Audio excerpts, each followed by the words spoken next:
Hello, this is RICKY, the Android guy.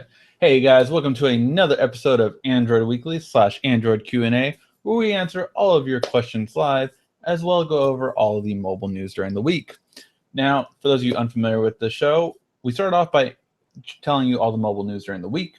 Then we answered the questions that were emailed to me during the week at asktheandroidguy@gmail.com. If you want your question answered, just email me there and make sure the subject is question.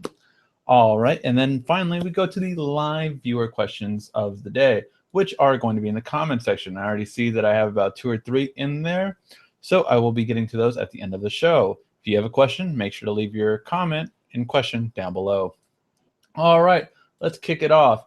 So for those of you who don't know, Samsung makes a lot of Apple products. Most people don't always are aware of this, but basically last year, 2013, Samsung made about 11 billion from Apple getting their parts. But Apple has been trying to get away from them for over 3 years now. Case in point, screens. Screens on Apple products, whether it be iPhone or iPad, are made by now LG, Sharp, Sony, and Samsung. I believe there might be even one extra one in there, but originally, and Foxconn is going to start making them next year. Originally, it was only Samsung. Then Samsung was basically pushed aside, LG was brought in, and LG couldn't keep up with the demand. So Samsung was kept on because they could, and so on and so forth. This happened over the course of 3 years since the iPad 2, and has continued to happen. Now, with next year coming around, TSMC is a Taiwanese processor making company, and they were called upon by Apple to make Apple's current gen processor. Well, they haven't been keeping up as much as Apple would like them to. So again, Apple has got to go back to Samsung in their factory in Texas, Samsung's factory in Texas. So Samsung has continued to make their processors as well. But next year, it's going to get even more out of hand because right now, no official word, but you can estimate that they're probably about 50-50. Who knows? TSMC might be doing it a little bit more. But in 2016, Samsung will actually be making 80% of their chips again because, again, this company isn't keeping up with it. And also Samsung can develop newer tech as opposed to this company, which is kind of developing current tech. Apple wants to do better processors in the future, and really they need a better processing making company to do this than to kind of make the same processor that they had last year, but slightly upgraded, which is what the A8 is. So for the next A series of processors, they are going to be made by Samsung again. And in other news, okay, so I had a lot of questions asked me about this, so I will address it, even though I am not the biggest fan of it. So here we go. Nokia has made a Android tablet, and the hardware isn't bad by any means. It's pretty decent. It's going to come out in February 2015. However, it's going to be released in like Russia and China. There's no word of it coming to the US. So what does it have? It has processor, which is a 2.4 gigahertz quad core from Intel. Intel's relatively still new to the game. 2 gigs of RAM, 32 gigs of storage, which is plenty. I mean, you have some really interesting things there, right? Android 5.0 when it comes out. Again, it's not coming out now, so although Android 5.0 would be impressive, it's not coming out till February, which more devices will be Android 5.0 at this point. Here's the thing. I don't like it. And that is because 2 reasons. One, the reason why the Nexus 9 was one of the biggest disappointing tablets to me of the year. And after the 7, and I'm going to have a separate video on that, why the Nexus 9 was such a disappointment to me, because it really is just one of the worst tablets I can remember in terms of my anticipation level versus what I got. I haven't had that for a while. I think the last time I got it was with the Samsung not the Pro series, but I think it was the Note series or one of them that I was just like, it's not too much. That I was really disappointed in. And this is the new one. And that is because the Nexus 9 is a 4:3 ratio. So that's one of the biggest things I can't stand about it. One of the biggest things I can't stand, it's a 4:3 ratio. It looks like an iPad wannabe even, and Android's better than iPad and Apple. So why are they doing a 4:3 ratio? Especially when Android is not made for a 4:3 ratio. It drives me crazy. It's one of my biggest pet peeves about the Nexus. Besides some of the things that I don't like about my biggest gripe with Lollipop is I can't close all the apps at once when I have been able to do that for years and I can't do it anymore. But I'll get into that again in another video. But the N1 even looks more like an iPad. It looks identical to an iPad. And as an Android user, I don't like the way the iPad is. I really don't. And that's just not because I'm an Android user, but I just don't think 4:3 ratio is good. And especially if the apps on Android are made for 16:9 and they look squished in when they are on a 4:3, then why would you make a 4:3? There's no reason to make a 4:3 tablet on Android. There's no reason. There's no reason except for that you're trying to get Apple users. And that's the reason why you're making it that ratio. Here's the thing. Most Apple users that I've talked to actually like the 16:9 ratio. I can't tell you how many times I've shown just a random person my Galaxy Tab S 10.5. They're like, man, this feels so much better. They like it. They like a tablet in landscape better than portrait. And they also like the fact that it just fits their movies better. It doesn't look like crap when you're watching a movie on it, which the Nexus 9 does. And all 4:3 ratio tablets do. So these are the reasons why I'm not a fan of it. I mean, it's interesting that they're doing it, but I mean, we'll see. We'll see. I'm really curious what Nokia ends up doing in this space. And I do love the idea of Nokia entering the tablet and Android market in general. I'm rather surprised by it because I own them now, but we'll see how things progress.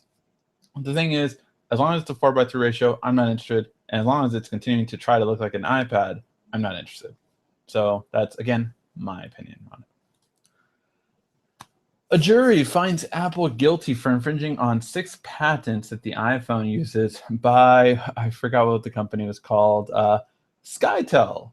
For those of you youngsters out there that don't know what SkyTel is, they used to make pagers. And they basically won in court against Apple. Now, we don't know how much money is going to be decided for this, but it's going to be anywhere from $26 million to $94 million. We'll see what it turns out to be, but they've already won, and it's because the iPhones, since the first iPhone, from the iPhone, and then the ones that I see listed on here are like the more recent, so iPhone 4 and up, and iPad 1 and up. But basically, they infringe on SkyTel pagers, patents that were made in the 1990s.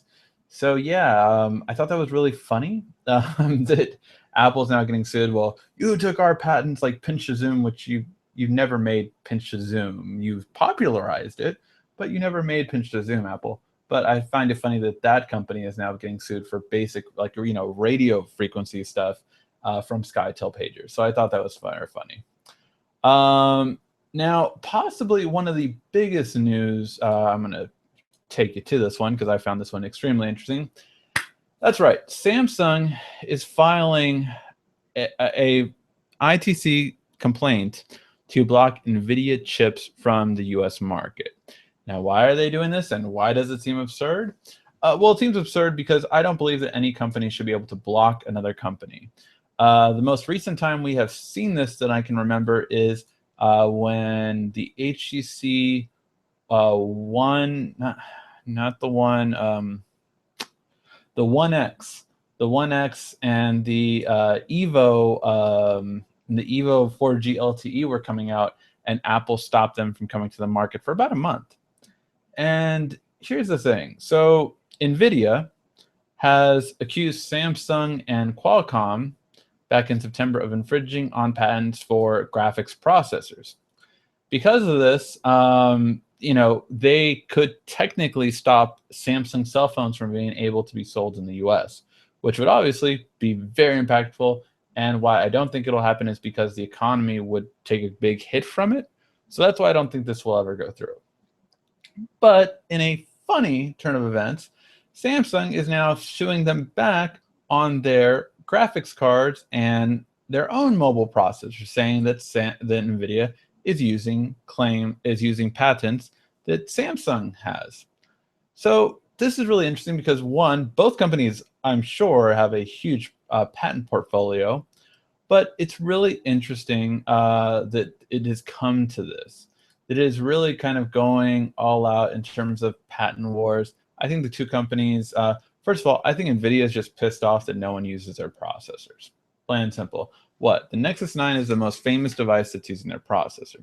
Now, quite frankly, I don't mind their processors. I actually think their Nvidia tablet is really good, and I suggest you buy it over the Nexus 9. I've made this claim before. But yeah, I don't find their obviously Qualcomm kind of took over last year, and they've continued to take over. Which is funny because Nvidia, the Tegra processors were every first Android tablet. Every first Android tablet from Asus, from Samsung, from Acer, Sony, all of them used Tegra originally. But those tablets were, quite frankly, really bad.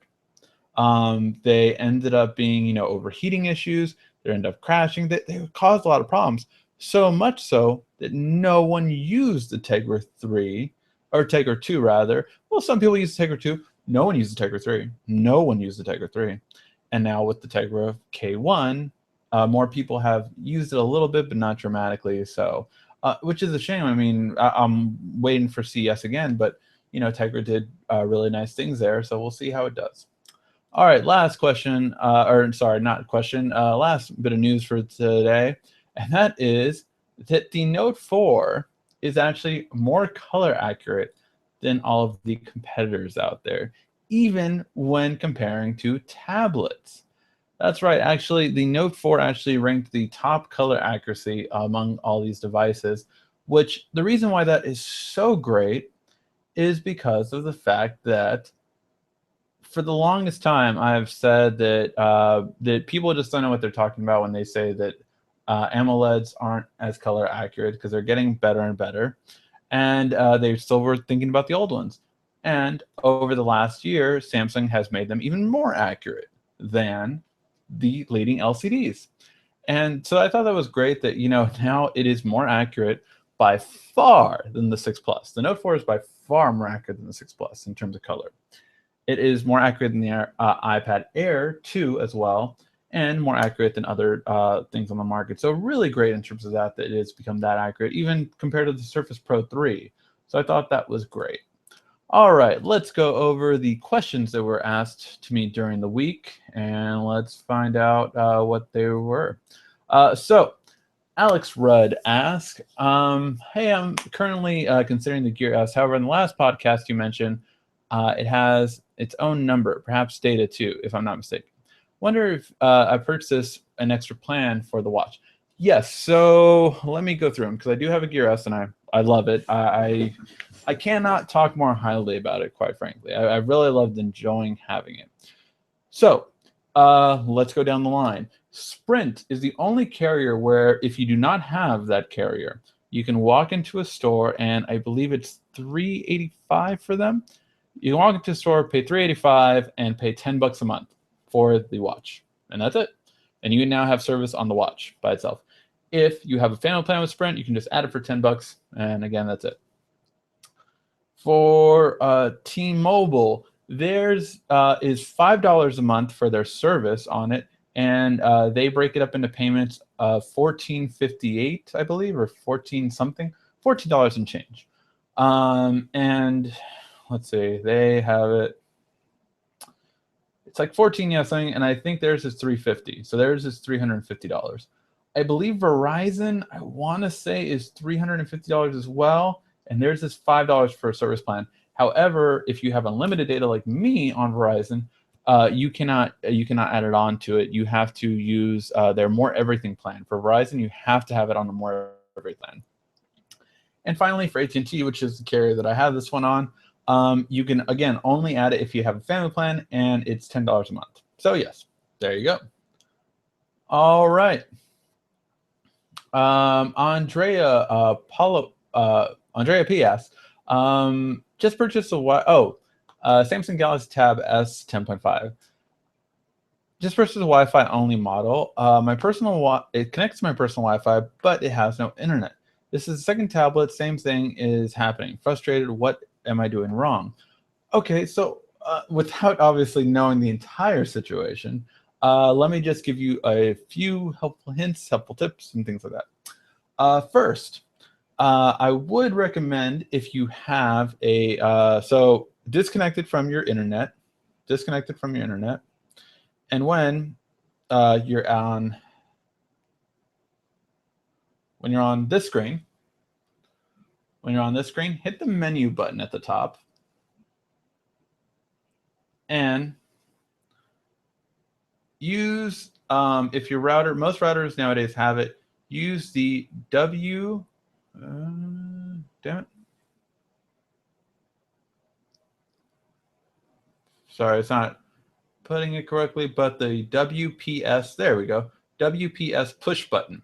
You want to hit that one, and then hit the button that looks like a little circle thing on your router.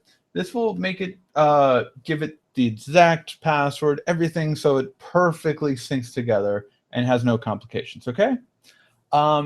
That's one. Say if that doesn't work, is everything else on your Wi-Fi connection? I'm assuming that is. Everything else, other Android devices, like an Android phone or an iPhone or whatever, is connecting correctly. I'm assuming that is. So that should be done as well, obviously. Then lastly, you might want to check so if it's only the tablet it's not working, I mean, you can do like the factory reset and things like that, but really you might want to see like why exactly it's not. And for more things like that, I recommend trying to use, I don't know if you have a hotspot, or even say maybe going to like Starbucks and seeing if it connects to their Wi-Fi. So try connecting to another Wi-Fi location. But once you get on Wi-Fi, there's actually a great app called Samsung Smart Tutor. And Smart Tutor, so looking it up for you. Smart Tutor. Okay, so Samsung Smart Tutor, what that does is it has a Samsung technician remotely connect to your device, and you're on the phone with them while they're connected to your device. So you can be on your cell phone calling them, and it will give you a code. It will give you a code that you input and on the tablet, and then they'll figure out what's wrong with the tablet. So yes, call on your cell phone and download that app, and hopefully they can figure out what's wrong. But you would basically be in like in a Starbucks Wi-Fi. Make sure it connects to any Wi-Fi. If it's not connecting to any Wi-Fi, then it sounds like it's defective, but 2 defective ones in a row, that's hard to believe. Hopefully those tips help you out. If not, try sending in another question, and I will try to do a follow-up with more information such as that. All right. Clifton Harrison asks, how do I disable developer options that's in my settings on the Note 4? So basically what he did was he unlocked developer options to speed up the device, most likely. And now he wants to know, well, how do you take it off? Like, I don't want developer options there. If you're afraid you might mess up your device, that's why you would want developer options off. So this is going to be another demo one. So first of all, you're going to go into Settings, and then you're going to go to Application Manager. Once here in Application Manager, you're going to go to All. So you're going to swipe over to the right, and under the All portion, sorry guys. All right. So under the All portion, you're going to hit the Settings button. Let's see if I can do this while looking at the screen. There you go. And in the Settings icon, you're going to hit Clear Data. So once you clear data, that will be it. So you're just going to clear that data, and then you'll be done. And after you clear that data, it'll be all set. All right. And basically that'll get rid of every data settings change you did for that portion. And that's the only way to do it without resetting your device. All right, Wilson Rodriguez asks, why can't I get my Samsung Galaxy Tab 4 to my MHL adapter? So a couple things on this. One, the Tab 4 7-inch cannot work with MHL. It's just not compatible with it. That's one you have. I deeply am sorry. For the MHL adapters, though, if it's like the Tab 4 8-inch or 10.1-inch, you plug it in and you have to make sure that it's getting power. So it has a micro USB slot on the adapter, and that's because you need to have power while connected to it. If you have an MHL 1.0 adapter. If you have the Samsung MHL 2.0 adapter, you do not need power. However, it will drain your device quicker. So just make sure you know that. That's why they made power originally. So yes, that would be it. All right, 2 more questions, guys, and then I'm going to the comment section down below. Chuck asked, Ricky, how do I find out which CPU is on my Note 4? Well, that's very easy, Chuck. You just go, again, under the Play Store, and you type in CPUZ. So CPUZ, this is the app that you will download, and this tells you all your information about your processor, which if you have the Note 4, you're most likely have the Snapdragon quad-core 2.7 gigahertz, and yes, that one. All right, so yeah, that's what you have, most likely. All right, and then the last question, Shannon asked, I had the Note 2 upgrade to the Note 4. On the Note 2, I took a picture, and I was surprised because it started moving at one point. How do I do this on the Note 4? Please let me know how to set it up. So very good, Shannon. I suggest for the more in-depth one, you take a look at how to set up your camera on the Galaxy Note 4. That is a video I did. But the quick version of it would be on your camera, you hit the mode icon, and then go to download. When you hit download, there will be a couple of different, basically, whoa, nope. Sorry. Oh. There we go. Sorry about that. There will be a couple of different things you can download. The one you're looking for is Animated Photo. Animated Photo allows you to take GIFs, spelled GIF, which is a animated photo. It's a photo that moves, but is really cool and obviously great for sending and sharing. All right, guys, that was all of the news for the week and the questions that were emailed to me. So now we're going to go over the live questions. Let's go over the live questions. And again, if you miss this video, that's fine. Just feel free to email me at asktheandroidguy@gmail.com so I can answer that later. All right, Tom. Oh, Tom and Drag Racing Ninja asked a couple of questions.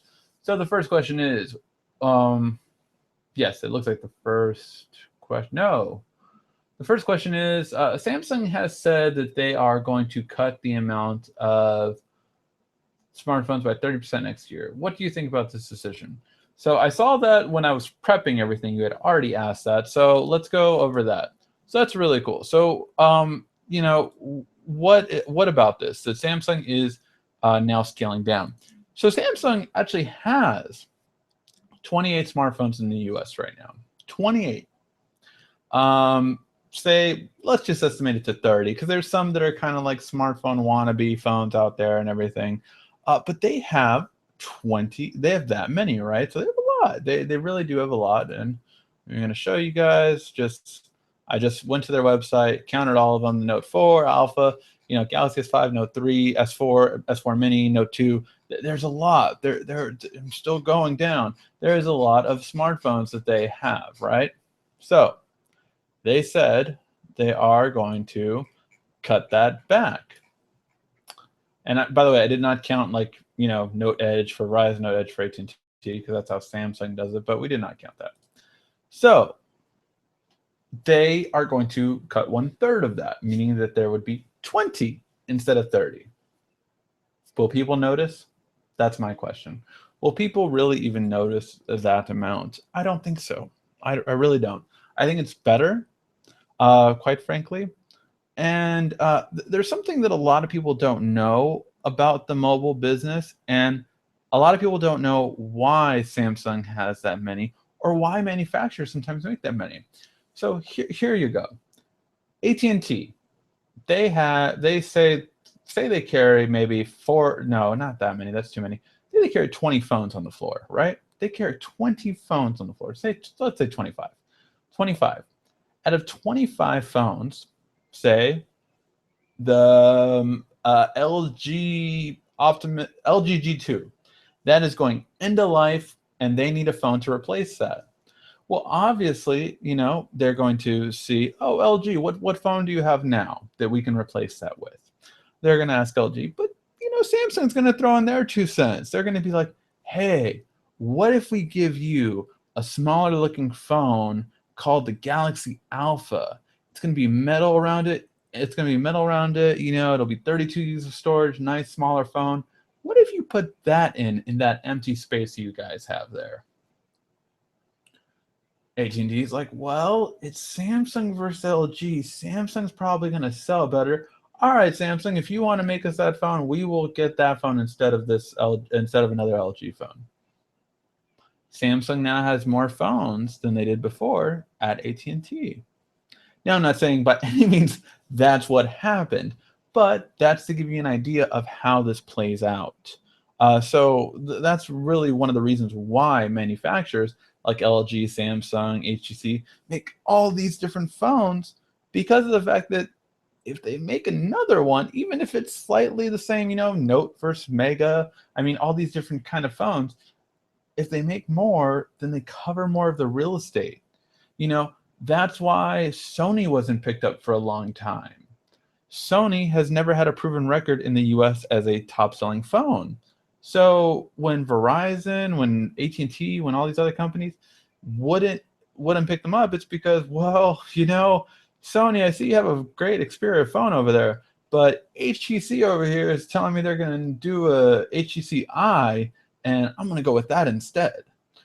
Because HTC sells more than Sony, it's more proven, more of a brand loyalty, they're going to go with that instead of Sony. So sometimes manufacturers will take a chance, and sometimes sometimes carriers will take a chance, and sometimes manufacturers will ante up more money or give them what are called spiffs. Like, if you sell this phone, I will give you on the back end, things like that. So those are things that do happen in the cell phone business.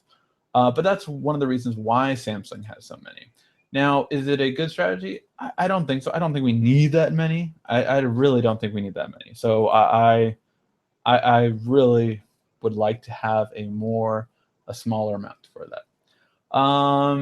So yes, I like the idea of narrowing it down. I think that, and there's some phones that you have to understand, of these portfolio, we never get in the US.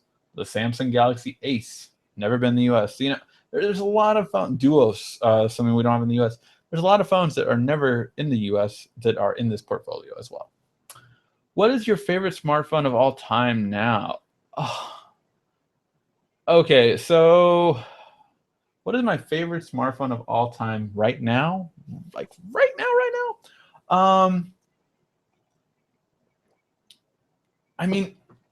Look, I will always have a special place in my heart for the Droid 1. That was my first Android phone. I will always have a special place in my heart for that one because it was my first Android. I loved it. I fell in love with it.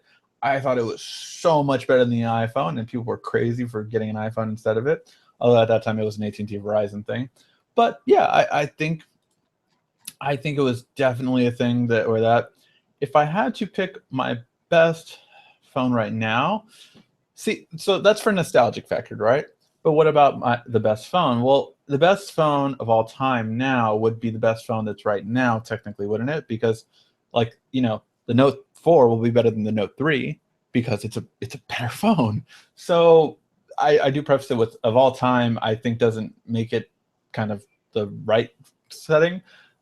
My favorite phone right now, it's the same tie that most people would have right now between the Note 4 and the Note Edge. I'm still debating. I'm going to have both. And I think that was a question I saw later on. I'm going between the Note 4 and the Note Edge right now for my favorite phone. If I would have to say, if you ask me point blank, which phone do you want to get right now? Well, I'm going to be buying the Note Edge shortly, and I'll get to that more in depth when that question is asked later. Also, they said next year they will start bendable displays. Oh, Drag Ninja was saying that, yeah, they're going to have bendable displays. I think they changed their mind. No, actually, I think the bendable display will be one phone and possibly one tablet. So I don't think that'll be like too much expanding. Again, you're talking about, look, we have 30 phones in the US right now. If you have 20, that's fine. God, they needed to have less tablets though. What was that this year? What the heck was that, Samsung? You had the Tab Pro series. Then like 3 months later, the Tab S series. That made no sense whatsoever. And then the Tab series. You had literally, I believe it was 9 tablets that came out this year from Samsung. 9. Yeah, I want to say around 9 tablets that came out from Samsung. That's bonkers. I think, look, first of all, the Pro series was nonsense since you created the Tab S series, sorry. So make a Tab S series and make a Note series. That's it. That's it. You don't need to make more. I guess make a no, because then no. Wait, no, they made more than that. No, I think they did make 9. Okay, maybe make a Tab series. I know Samsung has a Tab series for a low end, but maybe just make like a. Because see, then LG has all their 3 tablets now, 7, 8, and 10. So I can understand why they would want to compete with that at the low end. But yeah, it's just yes. Don't have so many tablets. Condense them. Why does some company sell any type of supplies to other rivals? I don't get it. That's a great question. So why is, and this is true, why is Samsung Apple's biggest, well, actually both ways, Apple's biggest customer, and why is Apple Samsung's biggest customer as well? The reason is because of money. Now, I will tell you this. One of the most hilarious things ever would be if tomorrow, Samsung said, you know what, Apple? We're not making anything for you anymore. We're not making processors. We're not making screens. We're making nothing. We're not supplying anything to you because you know what? You're our competitor and we're not going to make anything for you anymore. Sounds like a plan, right? It would be hilarious because Apple would literally have no stock of phones, of tablets, of MacBooks. It would stop. It would literally stop for like probably 3 months, quite frankly. Supplies would be such a limited quantity. And it would be hilarious. But Apple, if that happened, would go on a buying spree. They would suddenly be like, shit, we don't have screens, we don't have processors. So what they would do is they would take a couple of their billions of dollars and they would then buy things. They would buy a processing chip plant to hold them over till they possibly make their own processors. They would buy a screen glass making company like Sapphire or something else that could be better supply, or they would buy more of a percentage of Gorilla Glass, which Samsung currently has the biggest market share of. They'll buy Corning Gorilla Glass. They have the money to do that. So although you might think, well, that would be hilarious, like Samsung literally can stop Apple products from being made right now. But for how long? And to do that kind of attack would also mean that Samsung just lost a huge amount of income. Now, you could argue, well, they would sell a lot of Samsung, tablets, all this kind of stuff, because if you can't get an Apple product, you're going to probably get a Samsung product because those are the 2 highest selling products in the world in terms of mobile. So it would be hilarious for a little bit, but like I said, last year they made $11 billion. The question is if you're in Samsung's position, could you turn down $11 billion for 1 year? for 1 year. Keep in mind, because look, as we keep going on, it's 11 billion this year, 11 billion next year, 11. So you're turning down billions of dollars. It's a really tricky, and it's never happened before. Look, we have never had these kind of competitors have it in this kind of arena where a competitor makes your product. We've never had that before. It's the only time it's happened, as far as I know. And that's what's really funny about it. I think Android companies don't have supply, don't help supply the Apple products. Apple would have more supply problems, and it would be great for Android. Oh, so you answered. You were talking about it too. Yeah. So I mean, that's what would happen. What do you think? Next mid-range tablets are going to be announced, perhaps around May of 2015. So mid-range tablets, yeah. The Tab series, the Tab 5 series, will most likely be announced in MWC. I'm guessing MWC MWC in February is when they will announce the next tablets, the mid-range tablets. I believe that's when they did it last year. It'll be from February to June. That's a definite. It'll be from that point. But if I had to guess, I would guess February to May, most likely. No Shave November, yeah. And hopefully you guys are, donate. I donated to a great guy, John Campia. I donated to his cause on his page. If you don't watch AMC, it's a great place for movie news. He's doing No Shave November, so I donated to his cause. I don't have my own page for it, but great to donate this month for cancer awareness. Any little thing you can, it's great for it. All right, Kronos, DBA Kronos. Do you think there may be a way to use non-Samsung phones with the Galaxy S, not counting Bluetooth? Or may future Galaxy S may be able to work with other phones? P.S. Busy all week, no time to shave. I know, right? No. So here's the thing. Most people blame Samsung. Like, look, Samsung, why aren't you working out with other manufacturers and all this kind of stuff? So here's the thing. It's not really Samsung's fault, the Gear S. Here's why. Samsung, as far as I know, and my sources in the industry, first approached LG and HTC. And they told them, hey, guys, we're making this watch, and it's going to need an APK and an API, and we want to make it work with your phones. They shot it down.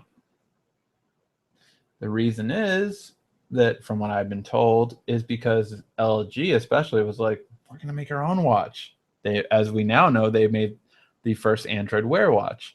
We're going to make our own watch. Why would we want our users to use Samsung's watch while it becomes popular? Remember, this was back in December, and the Android Wear watch was planned by then, but didn't come out till what? I want to say June. June it was announced, July came out. So yeah, you had 6 months after Samsung had their first watch. Again, they didn't want it to be like, well, why would we want them to buy their watch because buy our watch? And the thing is the API is what makes the issue.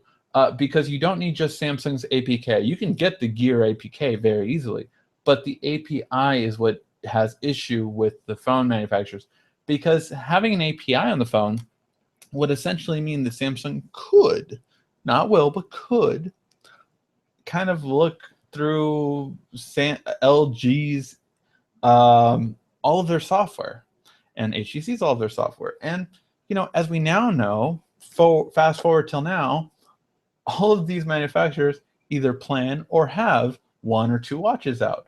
Motorola, LG, Sony, all these companies do. So they didn't want to play with Samsung. That again, for what I've heard, and I've heard that from a couple of sources, that is why the Gears have never worked. The Tizen has never worked with those, because that is what's needed for Tizen to work on an Android device. So yes. So no, I don't think it'll work for call forwarding and things like that, because honestly, they won't let it. Omar, do you have the Galaxy Note Edge? And Dragon Ninja, do you think the Note Edge is worth it and not a gimmick? Okay, so as you all know, I obviously had the Note Edge for a bit. It was a very quick review. It was because I had a friend at Samsung and got to use it for a weekend and loved it. I am going to buy the Note Edge. It comes out for Verizon hopefully soon. I might know, but I can't say. But yes, Verizon, as soon as Verizon gets it, I am buying the Note Edge very easily. And I've wanted the Note Edge. Now, to be fair, I have the Note 4 as well. And this is my aluminum Note 4, for those of you who haven't seen the aluminum video on it. I have the Note 4 as well. So the Note Edge will be my daily driver. That'll be my personal phone that I'm going to use every single day. And I fell in love with it. I don't think it's a gimmick because I love certain things about it. I love the ability to quick call on the side with that Edge panel. I love the fact that I can just turn my notifications on the side. I love the fact that I have a task manager on the side. I really like the Edge screen for certain features. And there's more that have come out since I reviewed it, and I can't wait to use those and do more videos on it, and I'll have lots of videos on the Note Edge. But for me, it's very simple. Note 4, best smartphone in terms of screen, battery, and camera. Best overall out there. When it comes to the Note Edge, best overall smartphone. You don't really lose anything from the Note 4, but you gain a different look. Look, if I came in with the Note 4 anywhere, they would be like, man, that's cool looking Samsung phone. If I came in with the Note Edge anywhere, they're going to be like, what the heck is that? What is that? And that is the type of response that I did get that weekend when I was in Starbucks with the Note Edge. I was just literally just walking around with the Note Edge. And 3 weeks ago when that happened, I had everyone coming up to me like, where'd you get that? What is that? When does it come out? That's so cool. And people fell in love with it just from looking at it. They had never seen anything like it. And that's what the Note Edge is. More than anything else, it stands out. And that's why. Okay, so yes, that was all that. No problem for answering your question. For the time on the contract is over, so Apple knows that. That Samsung thing can stop Apple's supply with stuff. When Apple is going to Samsung to get stuff, they will get contract over time, and Samsung can't break that contract. Yeah, well, obviously there is contracts, but the contract is usually per device. So let's say that Samsung is signed to supply this amount for iPhone 6.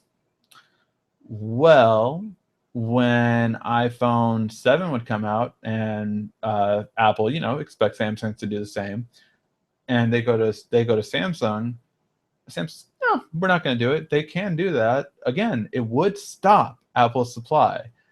And the reason why I say it'll stop it wouldn't stop it like that day one, but it would stop it because no one produces processors and glass and screens as quick as Samsung. Period. No one. If you ask go inside of any carrier store right now, and I guarantee you the most phones they have in stock is Samsung. And that's because Samsung, they make everything, almost everything on their own. They are just the best when it comes to manufacturing. There's hardly ever a shortage. And that's the main thing about it. They make everything on their own, and it really stands out because of it. All right, when Samsung should stop giving Apple supplies, that'd be like 4 years ago when Apple didn't have much money. Yes, if Samsung would have not, well, you have to realize, if Samsung would have stopped making Apple's products 4 years ago, it would have been hilarious. LG, Sony, and Sharp did not have the manufacturing plants they do now to manufacture as many screen panels. So yes, it would have screwed Apple over, and Apple wouldn't have had much money. But you have to realize that money that Samsung got from that, because Samsung was the main supplier. So although they made $11 billion last year, they made far more the years before. They were making $20 billion, $30 billion probably at one point from Apple. They were making a lot of money from Apple. So yeah, you have to count that. You have to count that that's it. Now, Samsung is now making AMOLED screens for a lot more manufacturers. You have Motorola, almost every one of their screens is AMOLED. So you have a lot of other suppliers that are being made for it now. But that money that Apple gave Samsung allowed Samsung to go up and allowed them to really be the powerhouse that they are today. Samsung will break the contract when time is over, and they will find another supplier in the meantime while they activate the contract. Who's ready for Thanksgiving? I want food. Okay, so that is the last question. Yes, I cannot wait for Thanksgiving. And to all you guys here in the U.S., hopefully you guys will have a happy Thanksgiving and have a great Black Friday.